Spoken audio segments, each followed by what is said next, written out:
SJC-12391, W. Robert Allison, V. Eriksson, and others. Thanks.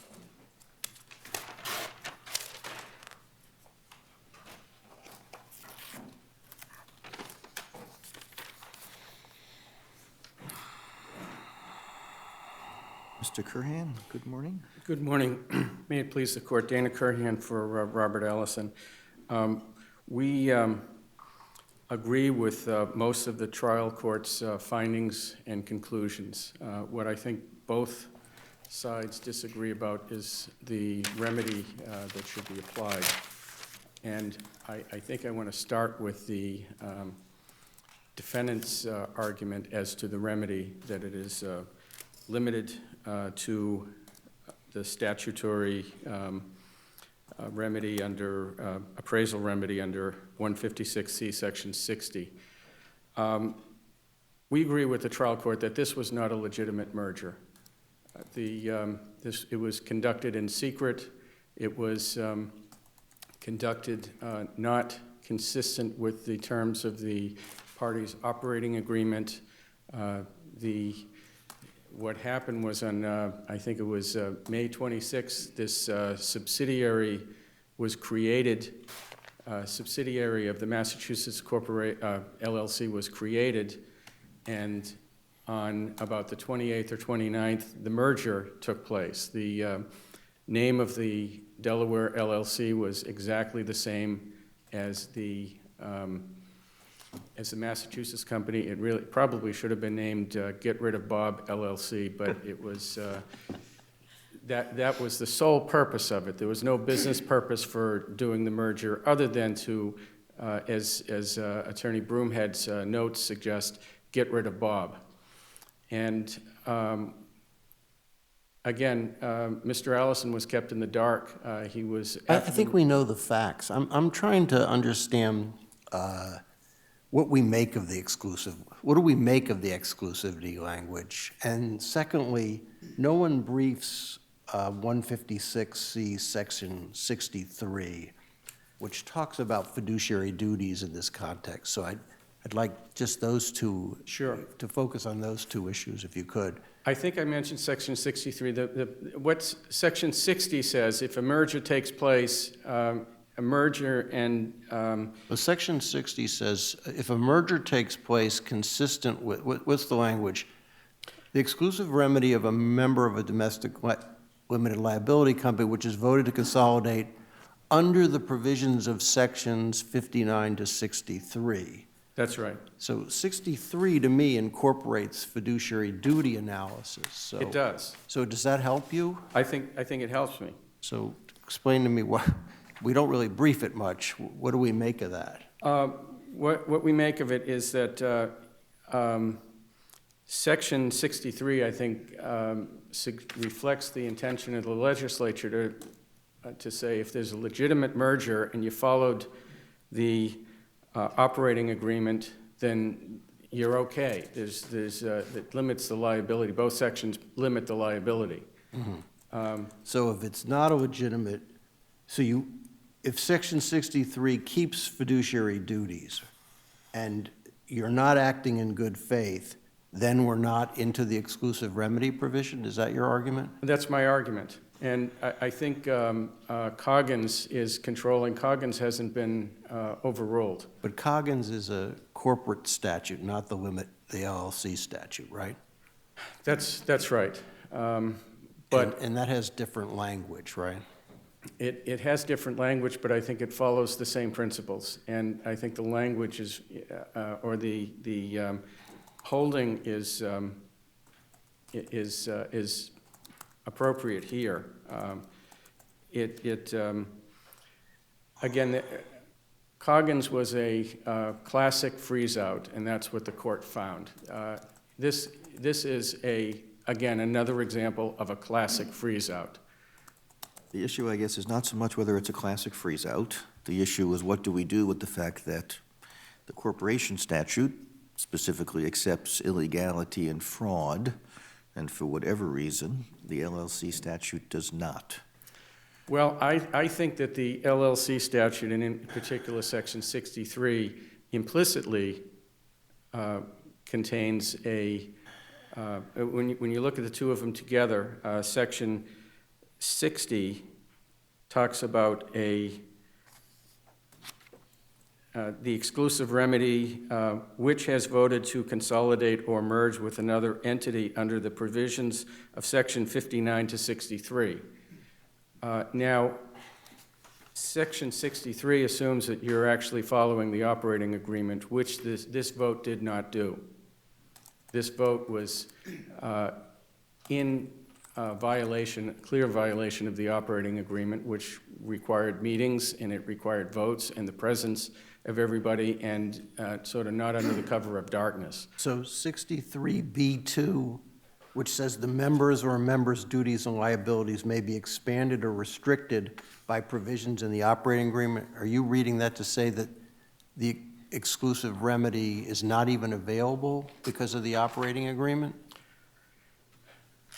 I think maybe it's not available, but certainly the judge has discretion to, well, I mean, maybe it's available, but the judge has discretion to say, okay, look, you breached fiduciary duties, you, in numerous ways, you didn't do it the way the Section 63 says, and all bets are off. I think that that's what that says. And again, when you, I don't think it was the intention of the legislature to limit the remedies in a case where there's a clear, unquestionable breach of fiduciary duties.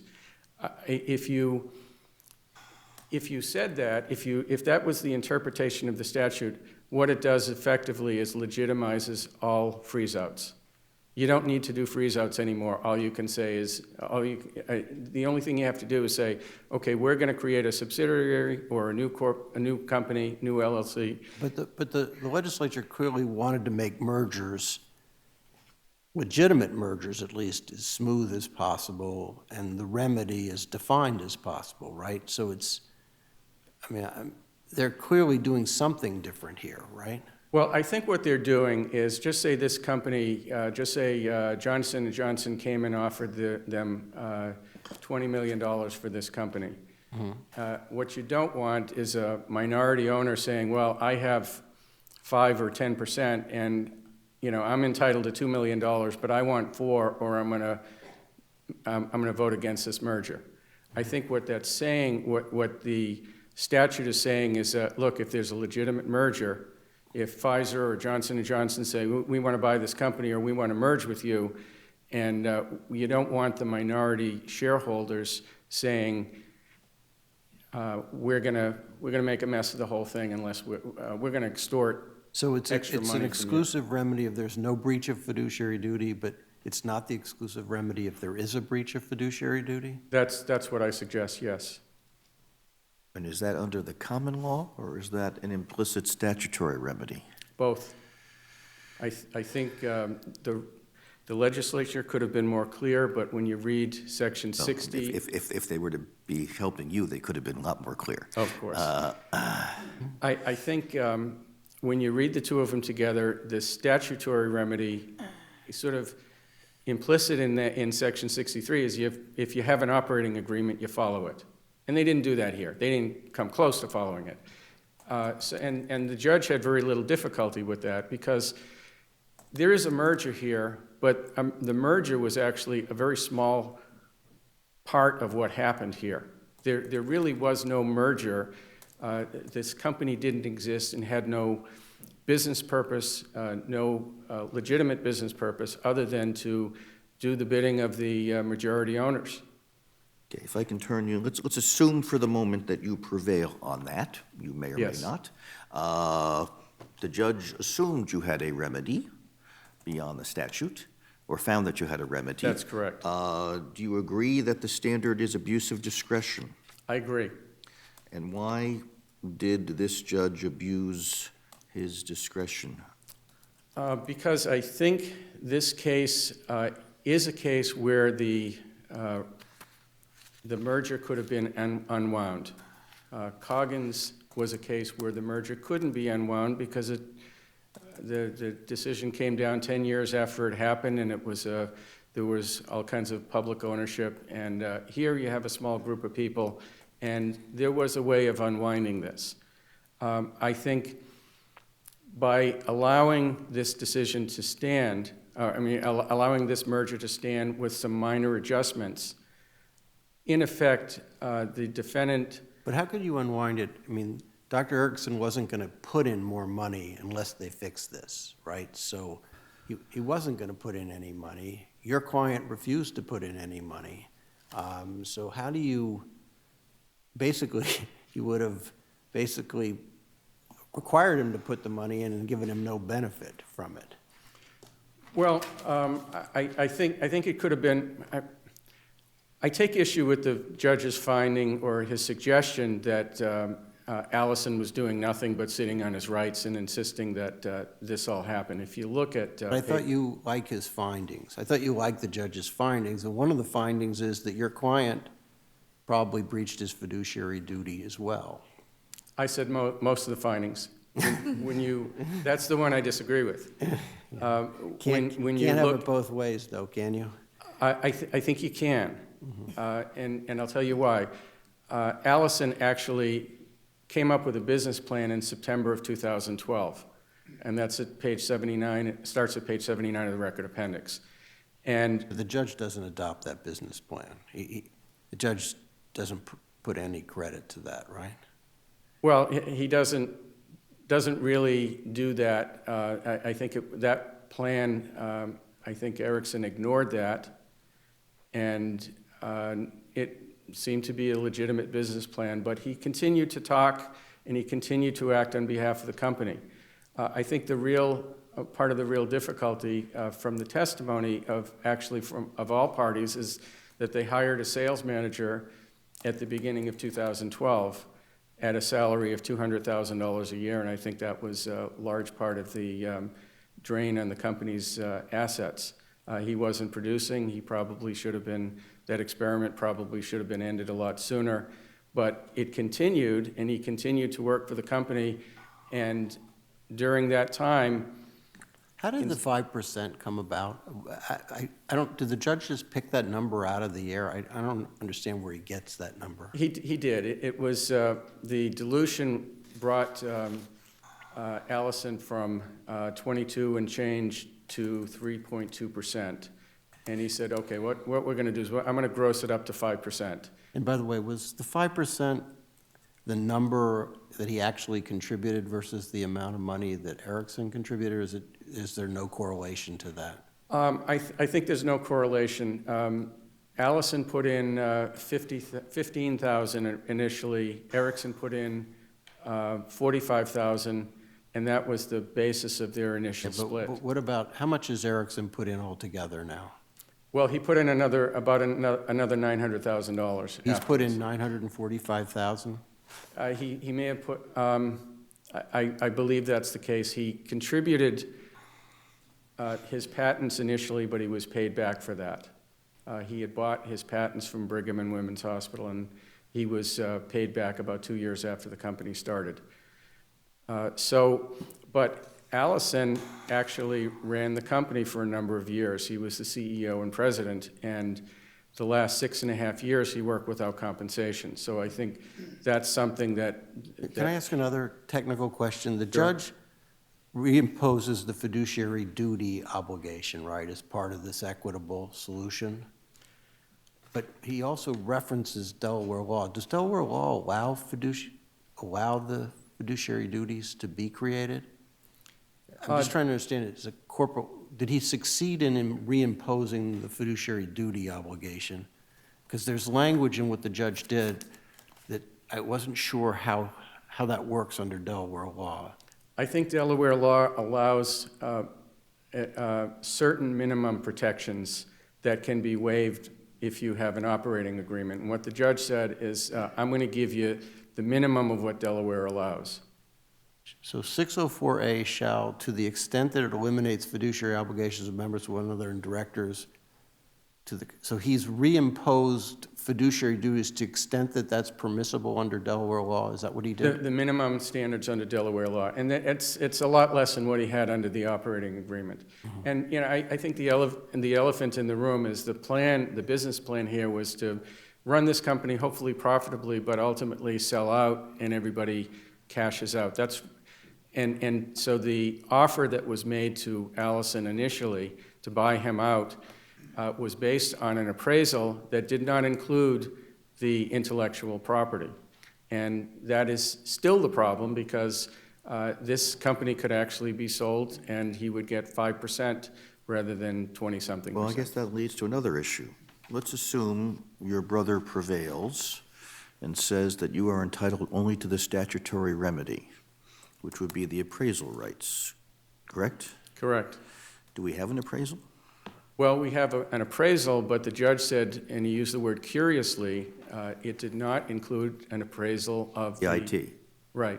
And So your view is if you were to go away unhappy and we were to say exclusive means exclusive, then what would be the remedy we'd have to establish? the remedy would have to go down to the trial court, and an appraisal would have to be done that included the intellectual property. Right now, I believe my brother is going to argue that since the company on a cash flow basis was worth nothing, we should get his share. They should get his shares back, and he should take nothing. And the appraisal would be as of the time of the merger, I assume. I assume it would be at the time of the merger. All right, thank you. Thank you. Mr. Carnathan, good morning. Good morning, Your Honors. Mr. Chief Justice, may it please the Court. Thematically, I would like to emphasize this morning that an LLC is not equivalent to a corporation. And the arguments that are being made by Mr. Allison require that this Court agree to import provisions from the corporate statute into the LLC statute. And if the two were entirely equivalent, there would be no purpose to having an entire separate Chapter 156C as opposed to a Chapter 156D. What does Section 63 do to this argument that you've got? 63 is actually, Your Honor, I think inapplicable to the remedy issue. 63 was a liability piece of the puzzle. And Section 63B, in fact, I would say is by way of an affirmative defense for a member or manager who's accused of fiduciary duty. That member or manager could come forward and say, okay, you've accused me of breaching my fiduciary duty, but I relied in good faith on the operating agreement, so I get a pass. But what if you don't?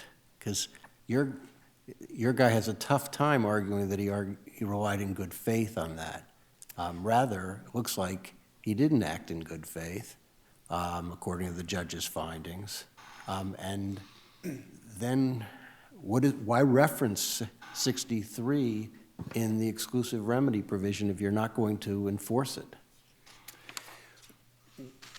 Well, 63, again, is going to give you an additional affirmative defense, which we have not been able to take advantage of. So there's been a finding of a fiduciary duty, a breach of fiduciary duty. But the fiduciary duty still says that your exclusive remedy is going to be essentially an appraisal remedy, that you get to resign and receive the distribution of your membership interest. You're in the equivalent of a closed corporation, but it's an LLC. And someone engages in not these facts, a total scam merger, totally fraudulent merger. All you get is the appraisal. You've been knocked out of your baby that you've devoted your life to. That's all you get. And this whole discussion of fiduciary duties is just an extra defense, but if you've acted in bad faith, it still doesn't matter. I think that if you have, I think exclusive means exclusive. And in fact, if I can circle back to the actual facts presented here, one of the difficulties I think that the cross-appellee faces is they are trying to argue to this court that the merger was not properly authorized, but that's in fact not true. And that contention was raised below and rejected by the trial court. You'll find it on page 14 of the summary judgment decision in note 4, which is the record appendix at 279. And so in fact, with regard to the way that the merger was authorized, Dr. Eriksson, with the advice of counsel, did not violate the statute and did not violate the operating agreement. The operating agreement, Your Honor, is in fact silent with regard to the treatment of mergers. There's I don't nothing in understand that. If he breached a fiduciary duty, which the judge expressly finds, in doing the merger, how is the merger properly authorized? Well, they're two separate concepts, right? We have the proper authorization, and then we have the breach of fiduciary duty. So the proper authorization would be, Mr. Allison says we were obligated to hold a membership vote, and if I understand him correctly, what he's saying is that it was not properly authorized because Dr. Eriksson signed the paperwork before he met with Mr. Allison to tell him how it was going to be. But in fact, because the operating agreement is silent with regard to mergers, and in fact, there is no provision that says that a meeting must be called. The provision that Mr. Allison refers to says a meeting may be called for any purpose. It does not say a meeting must be called. Because there's nothing in the operating agreement that requires that particular process, you fall back to the default provisions in Section 60, which merely says that it must be approved by a majority of the unreturned membership contributions. And there's no dispute, or could there be, that Dr. Eriksson has that majority. Then what does the B2 mean? The member or manager's duties and liabilities may be expanded or restricted by provisions in the operating agreement. That's the trade-off that differentiates an LLC from a corporation, Your Honor. I mean, in a corporation, there are specific statutes that say you must hold a share. But the point here is you have an operating agreement that's incredibly restrictive. Yes. And you ignore it, except you ignore at least its spirit. If not, you're not allowed to diminish Mr. Allison's percentage, right? Pursuant to that operating agreement. You're not allowed to basically do anything significant without his consent. Well, respectfully, Your Honor, it was not ignored. It was very carefully examined. And in fact, Mr. Allison, let's not forget, Mr. Allison is a corporate attorney with decades of experience who drafted the original operating agreement and who was intimately involved in the redrafting of the amended operating agreement and planted these protections for himself in the operating agreement. And he missed one. He did not put in any prohibition on the merger.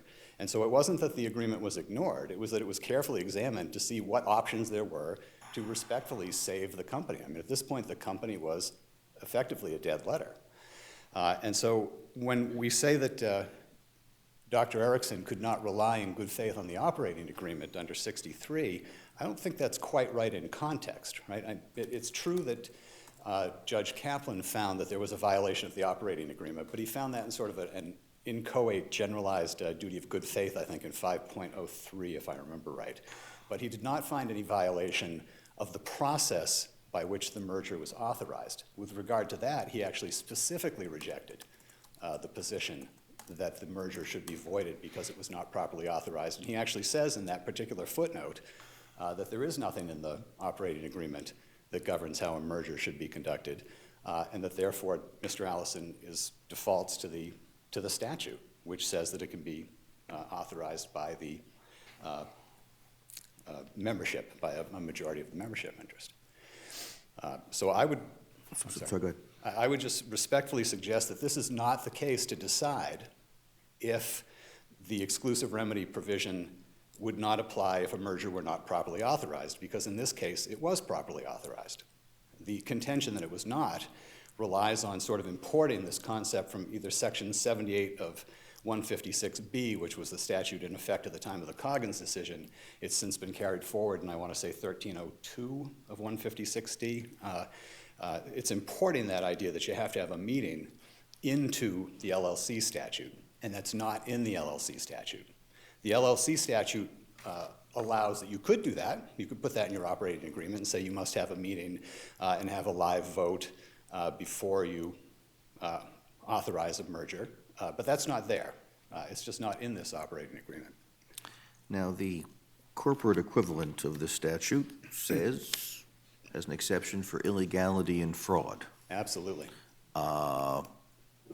Are we to understand that the legislature said that illegality and fraud is of no consequence in a merger of an LLC? Yes. And Absolutely. why would they do that? Well, it's a matter of how you define illegality and fraud, right? I mean, if it was a fraud of, let's just come up with a hypothetical that doesn't apply here. Let's say that it was a 50-50 partnership, and Dr. Eriksson came forward and said, I've authorized a merger, we're merging. And he actually didn't have the ability to do that. It was an illegal merger. That's a little bit of a different thing. But in the context of Section 98 of 156B, which is what was in effect at the time of the Coggins decision, the cases had decided that a breach of fiduciary duty was the sort of illegality or fraud that allowed this additional remedy. It allowed the court to invoke its equitable powers. That had been in effect since 1964. And they brought that forward in 2003 when they did 156D. But when they implemented the LLC statute in 96, I think, they chose not to. And there's a reason for that. There's a trade-off. The LLC is different. If you choose an LLC, it's more of a creature of contract. You bargain for what your rights are going to be. And there was nothing in this operating agreement that gave Mr. Allison the sorts of rights that he's trying to get. And if you don't have those rights, you default to the statutory provisions, which tell you, if you get frozen out of your company, and I wonder about the meaning of freeze out sometimes. I mean, back in the Coggins days, it had a specific meaning, right? A freeze out meant that you took away his shares and forced him out, and he ended up with no interest in the company. But that's not what happened to Mr. Allison here, right? At the end of the merger, he owned exactly the same percentage in the new company that he owned in the old company. And the only reason he got diluted is he refused to put up $1 since the merger to support this company. But to get back to my core point here, in an LLC, you've got a vehicle where you can form a company and decide that if and when we want to merge and somebody objects, all they get is the value of their interest. And that's fair. That if at the moment that the merger happens, they want to come along for the ride, they're entitled to do it. And if they don't want to, they get paid. And if they choose not to, that's okay. We actually, I think, have a circumstance, I think I cited some law review articles and maybe a case or two out of Delaware, where the breach of fiduciary duty litigation in the context of mergers has become Dickensian. Right? You can't do a merger without some disgruntled minority shareholder coming around and challenging it and subjecting you to years of litigation. Well, what about, but there's a difference between, this statute, you say look to the statute, 63 talks about a good faith reliance, and they exclude good faith, but they're not protecting bad faith breaches of fiduciary duty, are they, under this statute? Or are they? I mean, you may be right, but is that what they're doing? They've written all this language about good faith and extra duties, but they're saying if you're acting in bad faith and you breach a fiduciary duty, you're still out of luck. I guess I would still come back to my core contention that is just an affirmative defense that's And where do you offered. find that language that that's an affirmative defense in 156C? That 63 is an affirmative defense provision as opposed to an additional rights provision?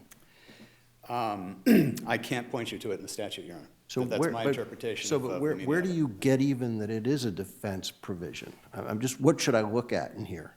Well, I was reading that as something sort of Selmarkian, where you, the Selmark case, where if you are accused of a breach of fiduciary duty and the contract governs it, then the contract governs it, and you don't have a breach of fiduciary duty. But So why, I was viewing that as a- then why doesn't B2 say the members or managers' duties and liabilities may be reduced by the operating agreement? It says, as opposed to expanded.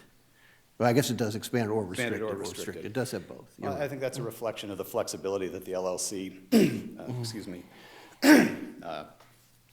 business entity is designed to. Is there any legislative history on this provision, either 63 or 60? Nothing helpful that we found, Your Honor. We did look, and that's kind of how it goes, I think. The subsequent corporation statute was devised by a group of prominent corporate attorneys. Who wrote the LLC statute? I don't know, Your Honor. I'm sorry. But there was no comparable board led by Stan Keller et al. To be involved in the LLC statute? Not that I'm aware of. But I do think that it's sort of a black letter principle that the legislature is deemed to recognize the state of the law, and so when it makes a pronouncement, it understands the context in which it makes it. And the excuse me, carve-out in the corporate statute had been around for 32 years when it did the LLC statute. And again, I think it makes sense, right? You've got a trade-off in there. You've got the ability to contract for other default rules, and you've also got the opportunity to create an entity where you're going to be able to do a merger without this sort of ongoing pain. But you can't do other breaches of fiduciary duty. Well, if there were other breaches that were connected to other harms, that sort of, Your Honor may be alluding to the incidental argument by the cross appellee that the merger was actually incidental somehow to the breaches. No, I'm referring to the fact that the majority, in the LLC, majority member can't say, I'm going to pay myself $1 million when the market rate for that manager would be $100,000. No, Your Honor, that would be a different matter. That would be breach of fiduciary duty. Yes, yes. But in this particular case, the breach of fiduciary duty found by the court, I want to say it's on page 17 of the trial court decision, which I think is Record Appendix 300, is the merger. He just comes out and says the merger is the breach. And so this is the perfect case, I respectfully submit, to say that if the merger itself is the breach, then the petitioner's exclusive right is the quasi-appraisal. So majority member could not say, we're going to buy you out for the appraisal price when the minority member does not agree.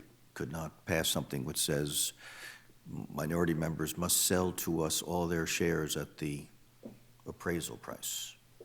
That would be a breach of fiduciary duty if they were to do that over the objection of a minority member. Agreed? I think separate from a merger, that would be a different circumstance, but I'd have to think that one through.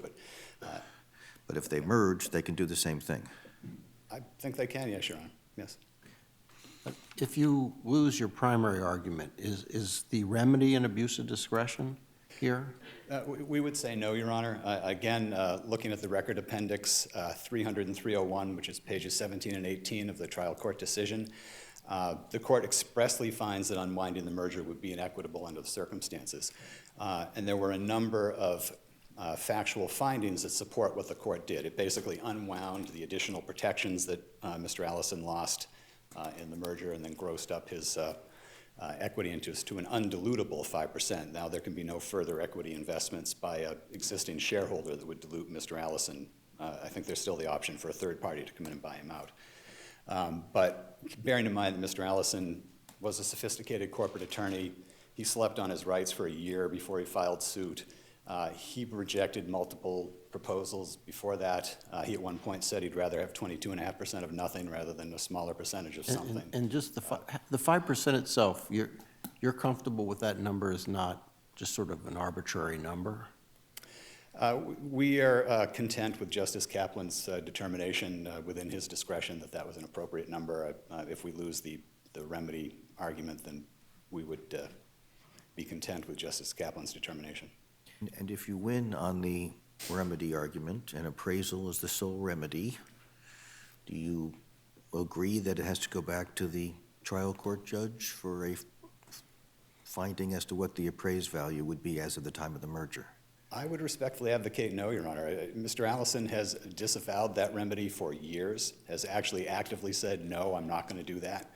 He never made any record. He never made any effort to make a record. The only record that was made was by us, and that record was that the company would be worth $239,000 if somebody would put $620 into it. This should be over. I mean, this has been 6 years of Well, I litigation understand that, over. but how can it be, if you're right and the only remedy is an appraisal, and if the judge says, as he did, that it's problematic for the IT to not be included in the appraised value, how do we just walk away from it when that's the remedy which you're suggesting? Well, I would respectfully suggest that the right outcome here is to remand to dismiss the fiduciary duty claim, because that's the claim that he brought. I think if he was going to bring the quasi-appraisal remedy, he would sue the company, not Dr. Eriksson, which he has never done. And it is now 6 years past, so I think he's missed it on the statute of limitations. But that's not, I think, this court's problem at this point. I think that the court deals with the claim that Mr. Allison brought, sends it back to be dismissed, and then Mr. Allison can do what he feels is best, and we can deal with that another day. All right, thank you. Thank you, Your Honor. Do you need some time?